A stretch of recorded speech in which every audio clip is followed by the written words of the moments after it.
जो लोग मिथ्या प्रतिष्ठा, मोह तथा मिथ्या संगति से मुक्त हैं, जो शाश्वत को समझते हैं, जो भौतिक वासनाओं से मुक्त हो चुके हैं, जो सुख तथा दुख के द्वंद्वों से मुक्त हो चुके हैं तथा जो मोहरहित होकर परम पुरुष की शरण लेना जानते हैं, वे उस शाश्वत राज्य को प्राप्त होते हैं। मुराद, यहाँ शरणागति की प्रक्रिया का बहुत सुंदर वर्णन किया गया है। पहली योग्यता यह है कि मनुष्य को अभिमान से भ्रमित नहीं होना चाहिए। चूंकि बद्धा जीव अपने को प्रकृति का स्वामी मानकर अहंकार में डूबा रहता है, इसलिए उसके लिए भगवान की शरण में जाना बहुत कठिन है। उसे वास्तविक ज्ञान के अनुशीलन से यह जानना चाहिए कि वह प्रकृति का स्वामी नहीं है, भगवान ही भगवान है। जब कोई अभिमान से उत्पन्न मोह से मुक्त हो जाता है, तो वह शरणागति की प्रक्रिया आरंभ कर सकता है। जो व्यक्ति इस भौतिक जगत में सदैव सम्मान की आशा करता रहता है, उसके लिए परम पुरुष की शरण में जाना संभव नहीं है।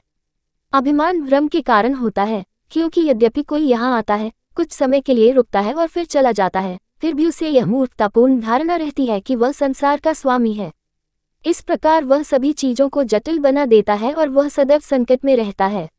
सारा संसार इसी धारणा के अधीन चलता है। लोग इस भूमि को, इस पृथ्वी को मानव समाज का हिस्सा मानते हैं और उन्होंने इस मिथ्या धारणा के तहत भूमि को विभाजित कर दिया है कि वे इसके स्वामी हैं। मनुष्य को इस मिथ्या धारणा से बाहर निकलना होगा कि मानव समाज ही इस संसार का स्वामी है। जब कोई ऐसी मिथ्या धारणा से मुक्त हो जाता है, तो वह पारिवारिक, सामाजिक और राष्ट्रीय स्नेहों से उत्पन्न सभी मिथ्या संगति से मुक्त हो जाता है। ये दोषपूर्ण संगति उसे इस भौतिक संसार से बांधती है।